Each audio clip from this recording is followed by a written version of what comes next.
On a vu dans des chapitres précédents comment calculer l'intersection d'un rayon avec un plan, avec une boîte, avec une sphère, mais on va ici se concentrer sur l'intersection d'un rayon avec un triangle. C'est une situation qui se reproduit souvent et donc il faut trouver une façon efficace de faire. Alors le problème est donc le suivant. On a ici un plan de l'espace dans lequel on a un triangle qu'on va appeler ABC. Et à partir d'un point S, on va lancer un rayon en direction de ce plan. Selon donc un vecteur qu'on va appeler V. Et évidemment, le but, c'est de calculer l'intersection du rayon avec ce plan et de décider si le point d'intersection est dans le triangle ou pas. Donc ce qu'on va faire, c'est que d'une part, on va considérer que notre point P, il est sur le rayon. Donc il s'écrit sous la forme S plus T fois V, donc pour dire que notre point P, il appartient au rayon issu de S selon le vecteur V. Et T, c'est un paramètre, par exemple le temps que aurait mis une particule issue de S à arriver en P, qui sera à déterminer bien sûr. Maintenant, on va considérer que P, il appartient aussi au plan contenant ce triangle. Donc, on va prendre un repère d'origine A avec deux vecteurs de base, le vecteur AB et le vecteur AC. Et donc, notre point P, il s'écrit dans ses coordonnées sous la forme A plus U fois le vecteur AB plus V fois le vecteur AC, où U et V sont des coordonnées réelles, encore une fois, à déterminer. Donc les coordonnées U et V, ce sont quasiment les coordonnées barycentriques qu'on a rencontrées dans le chapitre texture. Et donc on sait que les coordonnées barycentriques de notre point sont 1 moins U moins V, U, V. Et donc en fait, ce qu'on va déterminer, c'est les coordonnées barycentriques de notre point.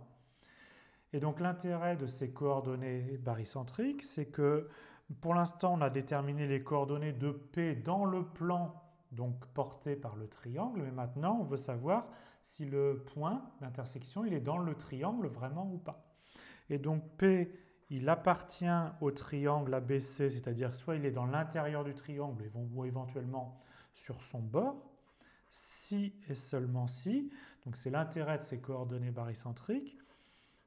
La coordonnée U, elle est comprise entre 0 et 1, et aussi la coordonnée V est comprise entre 0 et 1. Et donc maintenant, on va faire une méthode efficace pour calculer les coordonnées U et V et aussi le paramètre T. Mettons notre problème en équation. Donc d'une part, on sait que notre point P, il s'écrit en tant qu'élément du rayon sous la forme S plus TV, mais d'autre part, en tant que point du plan, il s'écrit A plus U fois vecteur AB plus V fois vecteur AC. Et donc évidemment, comme on veut calculer l'intersection, on a le point P qui vérifie ces deux formes-là. Et maintenant, on va voir que ceci, c'est en fait un système linéaire. Donc on va réécrire ça en coordonnées. Donc on va appeler XS, YS, ZS les coordonnées de S, plus T fois le vecteur V, donc on va donner les coordonnées XV, YV, ZV, qui doit être égal à XA, YA, ZA, plus U fois le vecteur AB, c'est donc en coordonnées XB moins XA, YB moins YA, ZB moins ZA, plus bien sûr V fois vecteur AC, c'est-à-dire XC moins XA, YC moins YA, ZC moins ZA. Et donc ceci, si on regarde coordonnée par coordonnée, chacune des coordonnées nous donne une équation. Donc les données sont les coordonnées de S, les coordonnées de V, les coordonnées des points A, B et C. Et les inconnus sont T, U et V. Donc on a trois équations parce qu'on a trois coordonnées et on a trois inconnus T, U, V. Et vous remarquez que c'est bien un système linéaire. Donc un système linéaire, trois équations, trois inconnus. On va voir comment résoudre ça.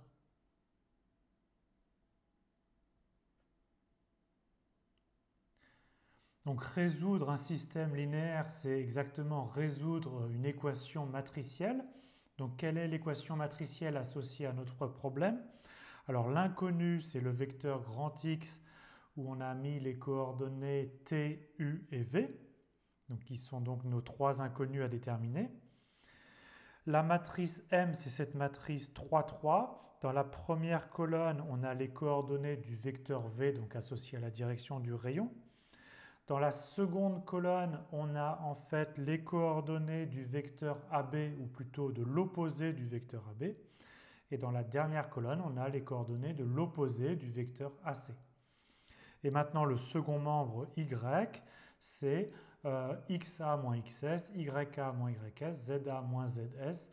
Si vous voulez, c'est les coordonnées du vecteur SA, issu de S, dirigé vers notre origine A. Et donc, ce n'est pas très compliqué de voir que l'équation précédente avec trois équations, trois inconnues, se transforme en l'équation matricielle m fois x est égal à y. Donc m et y, ce sont des données, et x, c'est notre inconnu. Il y a plusieurs méthodes pour résoudre des équations matricielles. Essentiellement, on peut calculer l'inverse de la matrice m. Ici, c'est une matrice 3, 3 qui va être généralement inversible.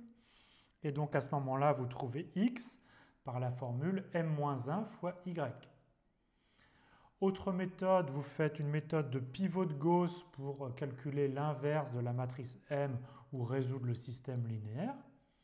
Et enfin, dernière méthode qui s'appelle la méthode de Cramer, qui est une méthode un peu moins connue et c'est celle qu'on va détailler par la suite.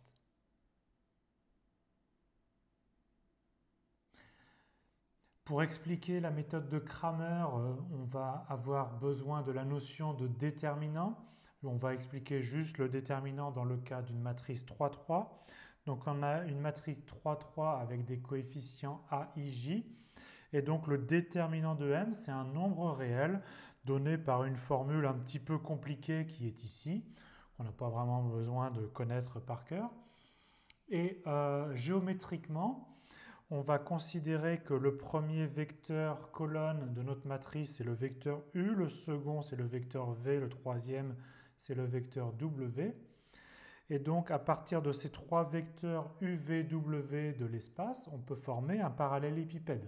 Pas forcément un parallélépipède rectangle, un parallélépipède quelconque, dont les faces sont des parallélogrammes. Et donc, le déterminant de M, c'est le volume algébrique de ce parallélépipède. Et il y a une autre façon de calculer le déterminant dans le cas d'une matrice 3, 3, c'est à l'aide du produit mix. Donc toujours U, V, W, ce sont les trois vecteurs colonnes de notre matrice.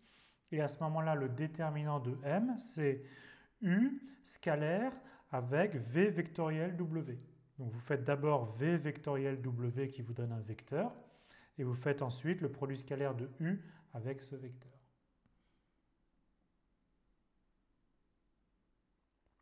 Je vais maintenant vous expliquer comment appliquer les formules de la règle de Cramer, qui est donc une autre façon de calculer les solutions d'un système linéaire sans utiliser l'inverse d'une matrice.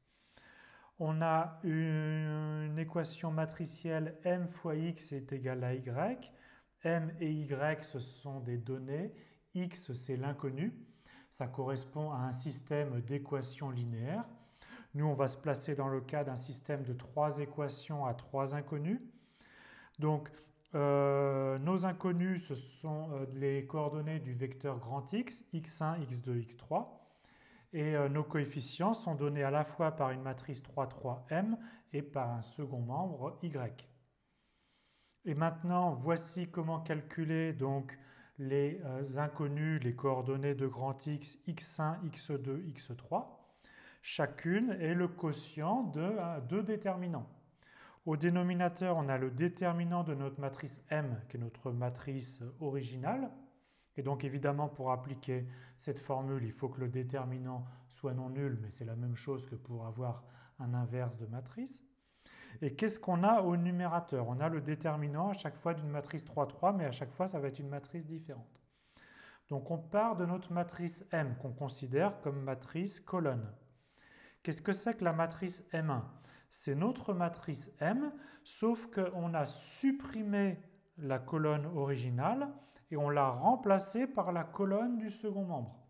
Donc grand Y, c'est bien le vecteur du second membre, Y1, Y2, Y3. Et donc la matrice M1, c'est on prend la matrice M et on remplace la première colonne par le second membre Y1, Y2, Y3.